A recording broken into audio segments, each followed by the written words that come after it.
أعوذ بالله من الشيطان الرجيم. بسم الله الرحمن الرحيم. وبه نستعين والصلاة والسلام على رسول الله محمد صلى الله عليه وسلم وعلى آله وصحبه أجمعين. رب اشرح لي صدري ويسر لي أمري واحلل عقدة من لساني يفقه قولي. يا معلم إبراهيم علمنا، يا مفهم سليمان فهمنا. يا معلم إبراهيم علمنا، يا مفهم سليمان فهمنا. وبعد. Assalamualaikum warahmatullahi wabarakatuh.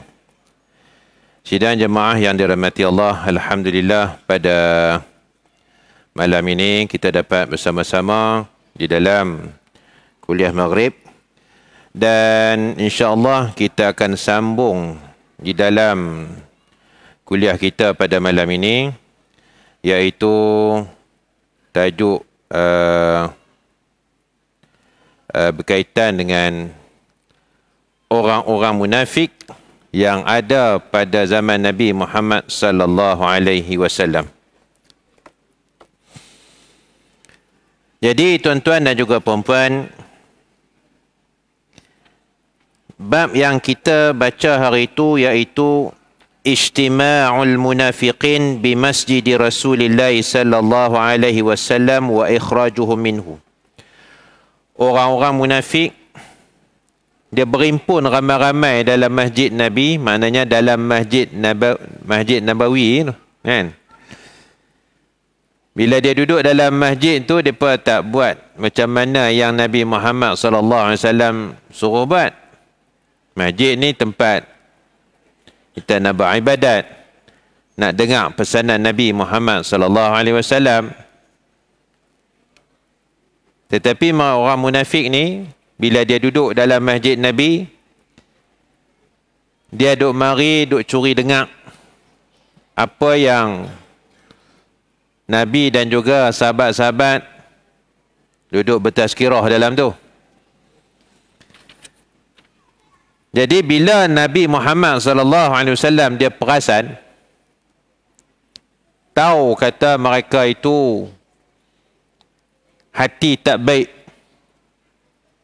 dhamirul wahsh, hati busuk.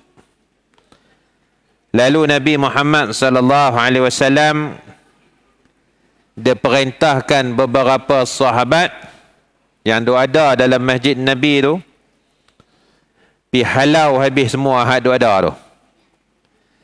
Dalam kitab menyebut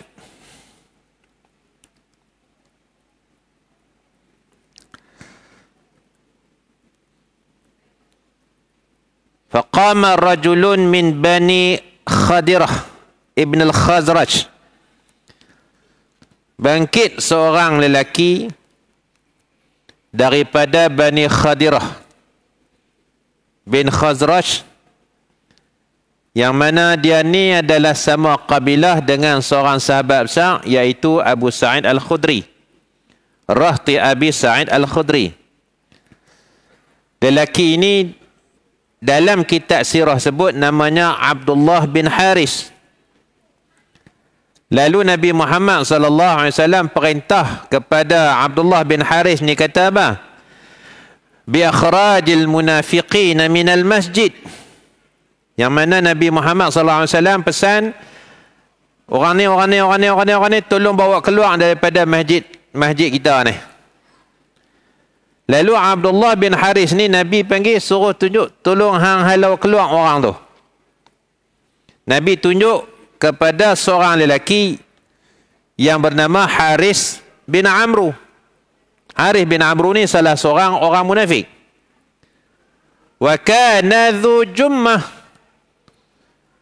yang mana Haris bin Amru ni dia dalam kitab tulis dha jummah. Dha jummah ni maknanya orang rambut dia panjang. Yalah, mungkin rambut panjang kan. Rambut dia panjang. Fa khaza bi jummatihi. Lalu Abdullah bin Haris ni dia pipi tu dia tak ada, cik tolong keluar cik. Dia tak ada dah cakap macam tu. Dia pipi sampai tu dia pegang rambut kawan tu, dah heret macam tu. Kan? Kawan tu pun terpaksa bangkit lah, dah orang pegang rambut dia. Kan? Lepas tu fasahibahu biha sahban anifan. Dia pergi heret kawan tu dengan anifan, maknanya kasar lah. Bukan tarik pelan-pelan, peluk je, tuan sila keluar tuan. Nabi Muhammad suruh keluar, tak ada lah. Dia pergi heret, tarik. Kawan tu pun meronong keluar sekali lah. Ala ma marra bihi minal ardi. Dia tarik tu, kawan tu tak ada nak berjalan. Tuan-tuan bayang macam mana? Bila orang dah kena heret tu, tak ada nak berjalan macam tu lah kot. Itu kan? Itu. Kemudian hatta akhrajahu minal masjid, sehingga dia ni sahabat tadi pun Abdullah bin Harith tarik sampai keluar daripada pintu masjid Nabi. Qala yaqulu lahu munafiq. Orang munafik tadi bila dah terkeluar, dah kena humban keluar daripada masjid Nabi, dia pun katalah, siapa yang kata? Haris bin Amru, orang munafik tadi. Laqad aghlasta ya ibnal Haris. Wahai anak Haris, hang ni kasar sungguh ni. Aghlasta maknanya kamu ni melampaui batas. Mana boleh buat lagu ni? Tak boleh buat kasar-kasar, kena buat cara diplomasi. Kan. Tapi dalam perkara ini Nabi dah tunjuk dah cara. Bila berdepan dengan orang hal lagu ni, dia tidak ada cara diplomasi dah. Kan? Sebab bulan lepas apa yang mereka buat, kan? Daripada awal hari itu sampailah ke saat kita baca tajuk ni, yang dihadapi oleh Nabi Muhammad sallallahu alaihi wasallam. Faqala lahu, lalu Abdullah bin Harith ni kata balik.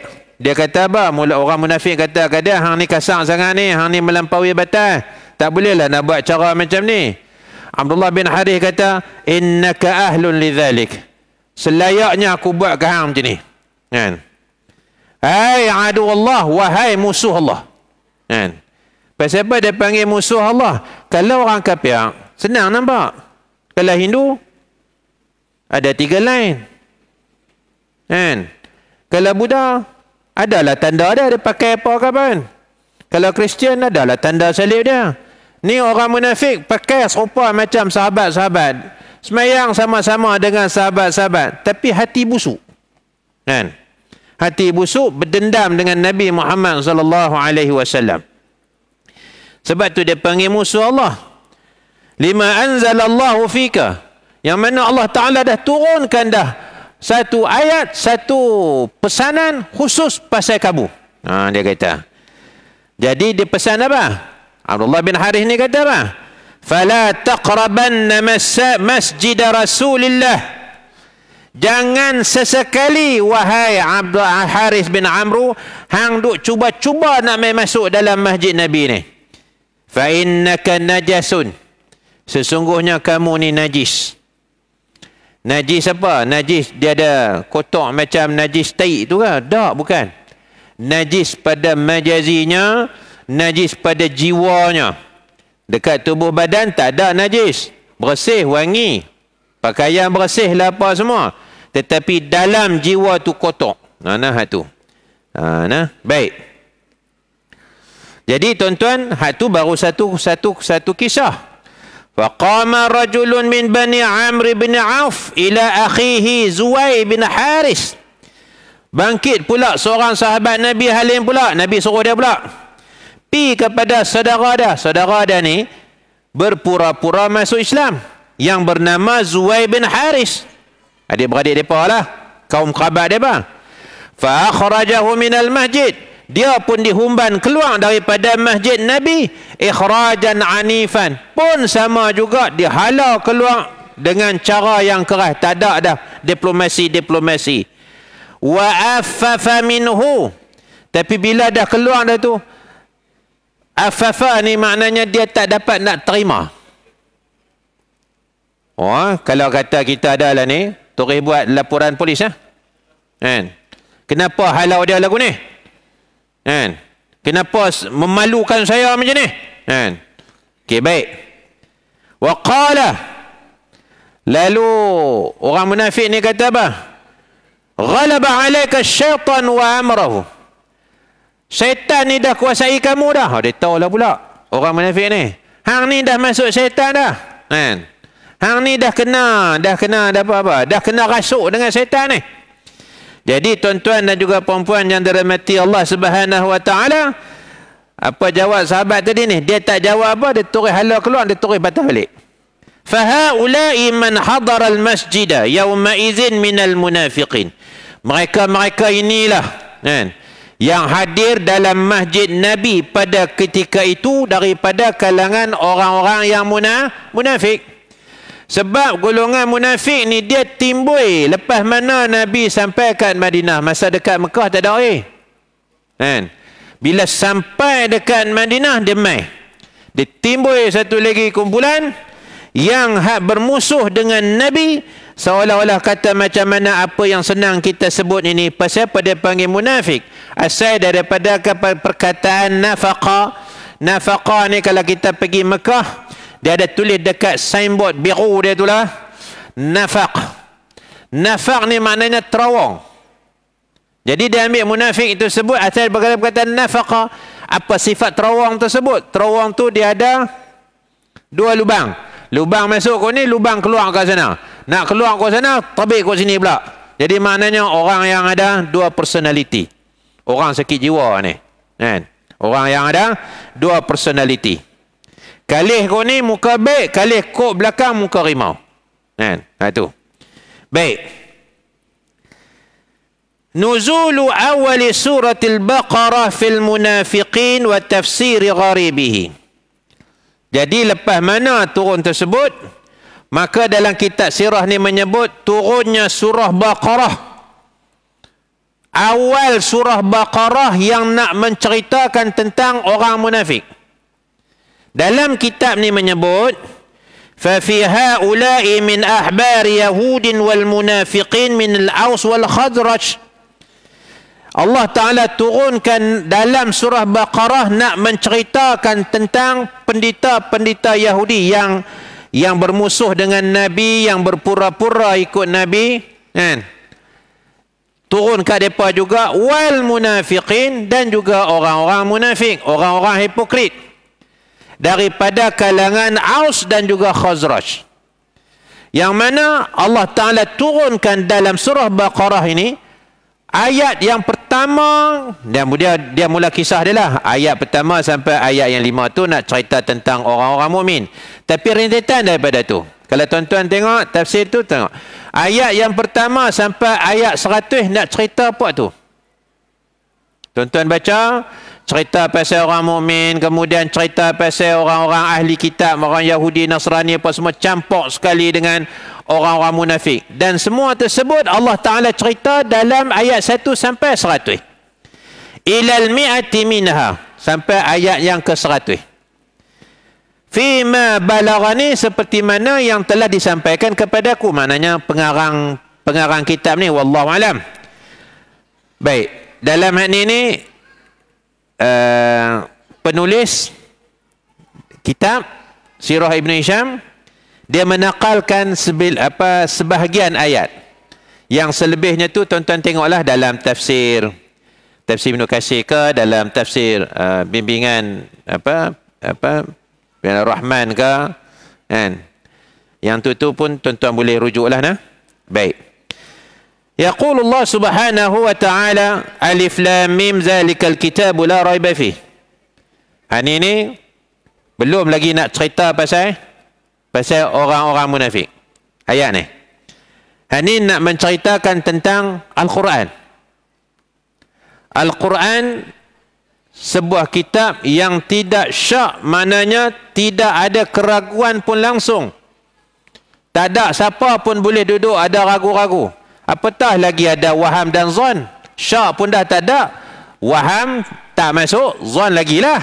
Kan? Baik. Dalam ayat ni tuan-tuan, Allah Ta'ala kata hudan lil muttaqin.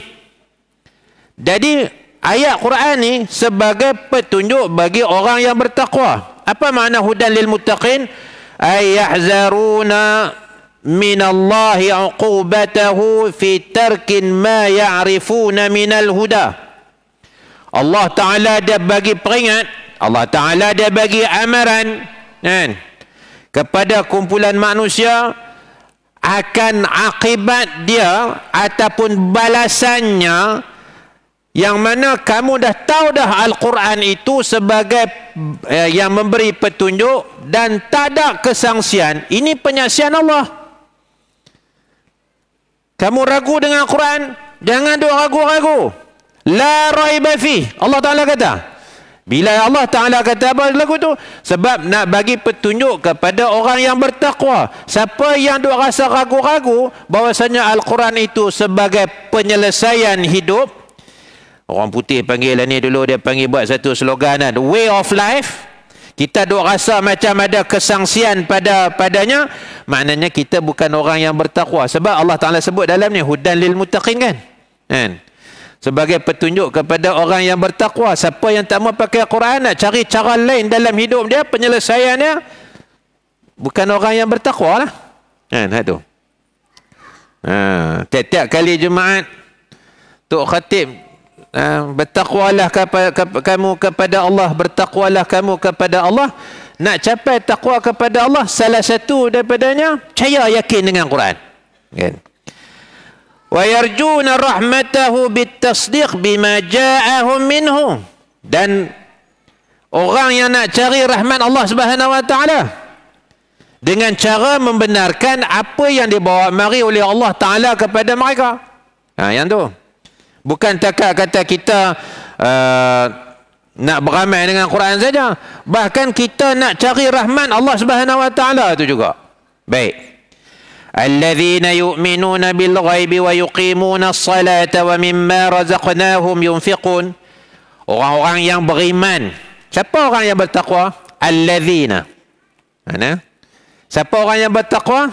Alladzina yu'minuna bil ghaib. Iaitu orang yang beriman. Kan? Bila sebut beriman ni,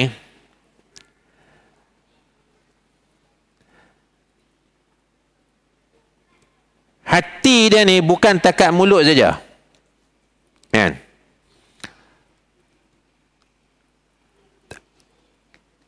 Lidah membenarkan,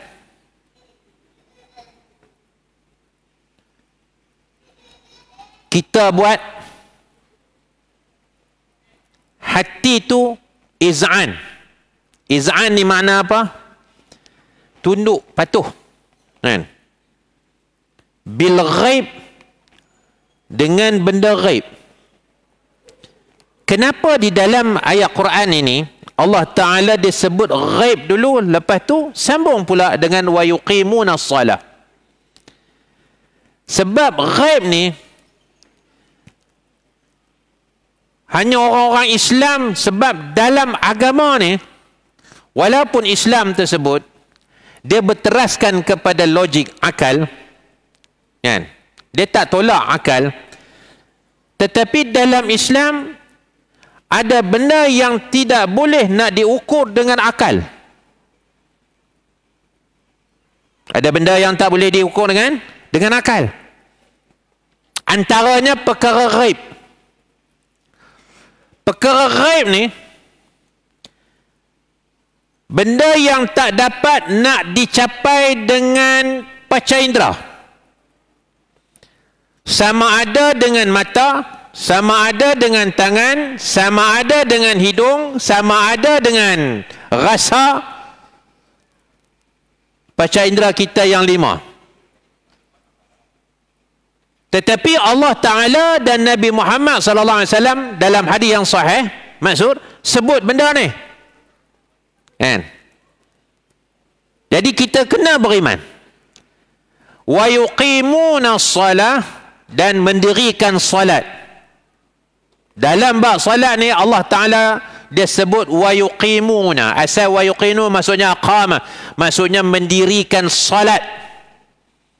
Jadi ulama fiqh dia ambil daripada perkataan aqama, mendirikan ni, salat itu rukunnya salah satu daripadanya kena qiyam. Kalau salat fardu lah, salat fardu salah satu rukunnya sebelum kita nak niat takbiratul ihram lah apa semua, berdiri betul, betul tak? Rukun, kan? Jadi ambil daripada mana rukun tu? Setiap perkataan sebelum as-salah mesti ada wa qama as-salah wa yuqimu as-salah. Jadi ambil daripada situ. Jadi hendaklah mendirikan salat. Salat ini maknanya salawatul mafruḍah, salat fardu. Tak boleh kita duk percaya kata Imam Mahdi nak mai dah, tapi semayang tak. Kita salat, tapi perkara-perkara ghaib yang berkaitan dengan syurga, neraka, pahala, dosa, kita tak ambil kira. Tak akan mendatangkan apa-apa salat kita. Kan? Sebab apa? Orang yang mendirikan salat ni, kan, ada dua benda. Bukan kata nak maknanya tahap atas lah, bukan. Kita ni sebagai orang-orang awam, tujuan kita solat ini ada dua. Pertama apa dia? Cari pahala. Pahala benda ghaib ke benda zahir? Benda ghaib. Siapa pun tak nampak pahala tu lagu mana? Ada nampak. Dan yang keduanya, nak mengelak daripada mendapat ancaman azab Allah Subhanahu wa taala. Tu kebiasaanlah kesemuanya. Sampai ke tahap maqam soleh, zuhud lah apa semua, dia lain dah dia punya pemahaman dia. I'tiqad dia. Kita macam orang awam ni, kita kalau kita buat bukan takat solat saja, bahkan benda-benda lain pun sama. Pasal apa hang solat? Pasal apa hang buat sekian-sekian? Aku nak dapat pahala, aku tak mau masuk neraka, aku tak mau dapat azab. Itu biasa, standard. Itu. Wa mimma razaqnahum yunfiqun, dan daripada apa yang telah kami berikan kepada mereka rezeki, dan mereka infakkan benda tersebut. Jadi maknanya apa dah? Orang yang mendirikan salat dan mengeluarkan zakat hanya semata-mata kerana Allah. Itu. Allah Ta'ala dia duduk bagi tahu dulu tu. Salat, Al-Quran. Lebih lepas tu hampa percaya apa-apa. Apa tu? Lagi baru Allah Ta'ala dia nak masuk cerita pasal orang mukmin pula.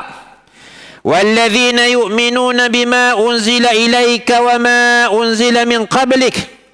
Dan orang-orang yang beriman dengan apa yang telah diturunkan kepada engkau dan apa yang telah diturunkan sebelum kamu, wahai Muhammad. Ni nak ceritanya apa yang beriman dengan apa yang Allah Ta'ala bawa turun, jangan duduk pisahkan seperti mana yang telah diturunkan kepada Nabi-Nabi sebelum tu. Sebab apa? Hak ni nak templak kepada orang-orang ahli kitab. Mereka tak percaya kepada apa yang Nabi Muhammad bawa mai. Mereka duk kira apa yang ada dekat tangan mereka, Taurat dan juga Injil, Zabur tu. Kan? Iaitu supaya mereka beriman. Jangan duk pisahkan. Jangan duduk bezakan antara yang datang kepada Nabi Muhammad dan juga apa yang telah didatangkan kepada Nabi-Nabi sebelum tu. Wa bil akhirati hum yuqinun bil ba'si wal qiyamah wal jannati wan nari wal hisab wal mizan. Ni perkara-perkara ghaib. Akhirah antaranya. Bila sebut ala hari akhirat, ada melibatkan hari kebangkitan, ada hari qiyamah, ada syurga, ada neraka, ada hisab, ada hari timbangan. Itu.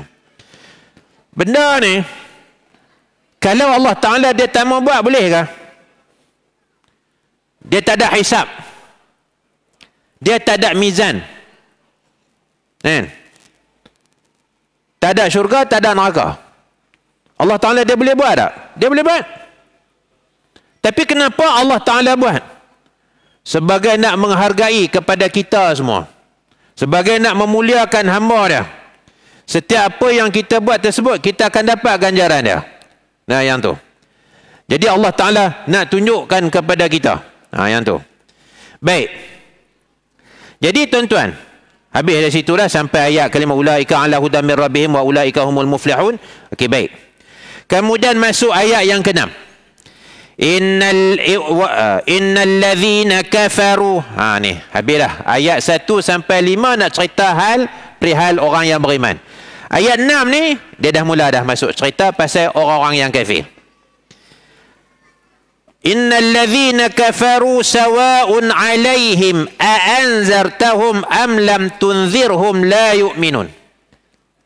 Pasal apa Allah Ta'ala buat turun surah Baqarah panjang ni? Cerita pasal orang-orang kafir, perancangan mereka, sifat mereka, tanggapan mereka terhadap orang-orang Islam. Sebab kita ni, kita banyak sangka baik. Banyak sangka baik. Jadi bila banyak sangka baik tersebut, maka Allah Subhanahu Wa Taala nak memperbetulkan sangkaan baik yang sangat-sangat tu, supaya kita ni tak terheret musuh Allah Taala tu mai tidur sebantai, mai tidur setilam dengan kita, kan? Ataupun minum secawan, ataupun makan sepinggan. Maka Allah Ta'ala bawa mai turun surah Al-Baqarah ni lah. Nah, habang kat kita, hampa kena jaga-jaga. Apa yang Allah Ta'ala kata apa? Sesungguhnya, tengok, Allah Ta'ala kata innal ladzina. Kalau kita belajar dalam bahasa Arab, inna ni, tak apa saya ulang sekali lagi.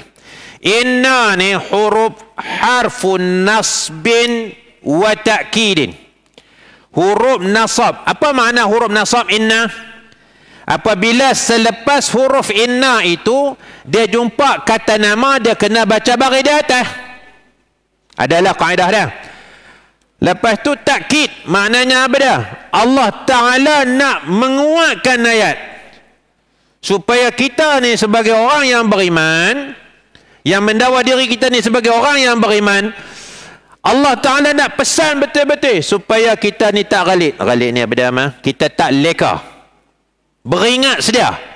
Jadi Allah Ta'ala kata apa? Innal ladzina kafaru, sesungguhnya orang-orang kafir. Kan? Siapa orang-orang yang kafir ni? Bima unzila ilaika wa in qalu inna qad amanna bima ja'ana qabluka. Iaitu orang-orang yang pernah diturunkan Quran, bukan diturunkan Quran, pernah diturunkan kitab, pernah diturunkan syariat sebelum kamu. Walaupun mereka kata apa? Kami beriman, kan? Apa yang telah kami yang diturunkan kepada kami, Allah Ta'ala kata, pasal apa? Memang mereka beriman dengan kitab Taurat, mereka beriman dengan kitab Injil. Adakah mereka beriman betul-betul? Tak. Mana yang tak setuju, yang tak setuju angin dengan mereka, mereka pindah. Sebelum tu ada yang kita baca cerita pasal Abdullah bin Salam tu, kan? Dengan Muhairik tersebut, seorang pendeta Yahudi ni, kan? Okay, baik. Sawa'un 'alaihim a anzartahum am lam tunzirhum la yu'minun. Sama ada kata mereka tersebut kamu bagi peringatan kepada mereka ataupun kamu tak bagi peringatan kepada mereka, tetap mereka ni takkan beriman. Tu nak kata orang-orang kafir, kan? Hang bagi tahu macam mana pun, habang pilah macam mana pun, tunjuk pilah gambar macam mana keadaan sekalipun, tunjuk pilah bukti mailah siapa-siapa pun, hantar pilah siapa-siapa pun. Ambil contoh sudahlah yang duk berlaku depan mata kita lah ni. Hantar pilah siapa pun sampai dekat Semenanjung Gaza. Hantar pilah doktor dunia mana pun. Hantar pilah orang-orang island mana pun. Hantar pilah main mana sekalipun. Tak percaya tu, kan? Antara orang kafir dan orang yang beriman, hak tengah-tengah tu, kan? Lagi sampai tanggal 1 ayat, 2, 3 ayat, hak tengah tu nak tunjuk rupanya, hak ni rupanya orang-orang munafik ni, kan? Hak tu, na'udzubillah lah kita duk ada tang tu. Annahum qad kafaru bima indahum min dhikrika, yang mana mereka ni telah mengkufuri, mendurhaka apa yang ada di sisi mereka. Hadu ada kat tangan mereka pun mereka tak percaya, apatah lagi nak percaya kepada kamu wahai Muhammad, kan? Wajahadu mana? Okey, dekat sikit.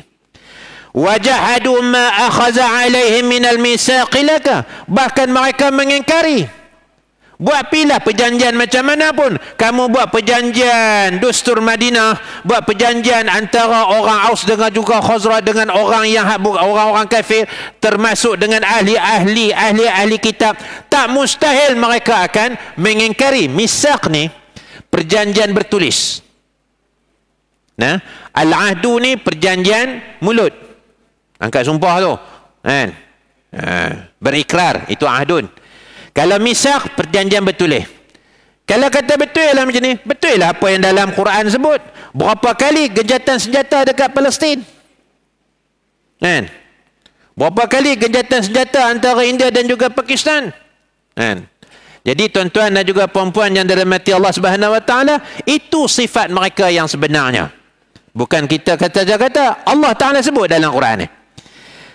Kemudian faqad kafaru bima ja'aka. Mereka juga mengkufuri, mendurhaka apa yang ada di sisi kamu wahai Muhammad. Wa bima indahum, dan apa yang ada dekat di sisi mereka juga. Hak kamu pun mereka tak percaya, kat depa sendiri pun depa tak percaya. Mimma ja'ahum bihi ghairaka fa kaifa yastami'una minka. Macam mana depa nak dengar peringatan kamu wahai Muhammad? Kan? Orang Yahudi sendiri pun tak percaya kitab Taurat. Kan? Hak depa duduk junjung mai, kadang tu ada hak gulung-gulung. Hak tu bukan Taurat tu. Itu apa tak dia panggil? Talmud. Kalau Taurat betul itu bukan hak tu. Perjanjian 10 Nabi Musa terima dekat Tur Sina, bukan hak tu dah. Hak kitab Injil, hak tu bukan dia dah. Kan? Hak tu pun depa boleh pindah. Mereka boleh ubah. Apatah lagi nak dengar apa yang kamu nak sampaikan wahai Muhammad. Kan? Inzaran atau tahriran atau tahdhiran, peringatan ataupun amaran. Faqad kafaru bima indahum min ilmika. Mereka sendiri pun kufur dah dengan apa yang ada. Khatamallahu ala qulubihim. Ini ayat mana? Tadi ayat 6. Siapa jadi lagu tu? Allah Ta'ala sebut. Allah Ta'ala dia guna khatama ni. Khatama ni maksudnya khatam. Khatam ni maknanya cop. Tak ubah dah. Tak berubah dah. Kan? Sebab tu cincin ni dia panggil khatam. Orang zaman dulu dia pakai cincin ni tuan-tuan buat apa? Orang tak ada tinggal cop-cop. Ada nak cop buat pengasahan. Biasanya tuk penghulu ada lah noh. Tuk sidang ke apa ke, korupsi apa. Nak buat pengesahan lah. Nah, okey. Kau tegam cop. Saya simpan dalam laci. Jangan letak kat luar. Zaman dulu tak ada letak kat luar, tak ada letak siapa yang simpan. Ada kat badan dia. Cara macam mana? Ni cincin ni. Cop ni. Cara macam mana? Ni ambil cincin tu, cabut, tekan, cap. Gitu. Jadi tuan-tuan dan juga perempuan yang dirahmati Allah Ta'ala, Allah Ta'ala dah khatam. Dah cop ke atas hati-hati mereka. Bila sebut hati-hati mereka ni apa dia? Maknanya apa dia? Mata hati. Bukan hati yang duk hak kita nampak. Dalam hati tu. Maknanya mata-mata hati mereka tersebut bukan takat tu saja, bahkan wa ala sama'ihim. Telinga mereka pun Allah Ta'ala tulikan dah. Wa ala absarihim. Pandangan mereka tu pun sama juga. Untuk daripada apa? Untuk menerima hidayah. Kan? Menerima petunjuk daripada Allah Subhanahu Wa Taala. Sebab tu tuan-tuan dan juga perempuan yang dirahmati Allah. Bila kebenaran dah mai, jangan dah buat main-main. Allah Ta'ala dah bagi hidayah, terima. Jangan kita mendustakan ataupun kita dah buat main-main. Sampai satu saat Allah Ta'ala dah tutup, nak buka balik tak boleh dah. Jadi itu sajalah untuk pada malam ni. InsyaAllah lepas ni kita akan sambung lagi seterusnya dalam surah Al-Baqarah ini yang menceritakan tentang orang-orang munafik. Wallahu alam. Assalamualaikum warahmatullahi wabarakatuh.